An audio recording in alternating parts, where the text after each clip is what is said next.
Nilagay sa blacklist ng Department of Agriculture sa pamamagitan ng Bureau of Plant Industry ang 10 kumpanya dahil sa smuggling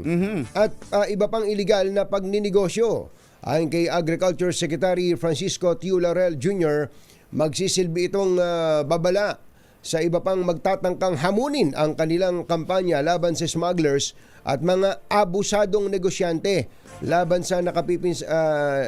laban sa mga mapaminsalang mga hakbang sa mga magsasaka, mangingisda at consumers. Sinabi ni Laurel na ang hakbang ay bahagi ng pinalakas na aksyon ng DA para labanan ang smuggling, profiteering, hoarding at cartel activities na nagpapataas sa presyo ng mga pagkain at nagdi-destabilize sa lokal na merkado. Samantala, sinabi naman ni BPI Director Gerald Panganiban na binawi na ang lisensya ng mga blacklisted na kumpanya at yung mga walang lisensya ay banned na batay sa resulta ng kanilang investigasyon.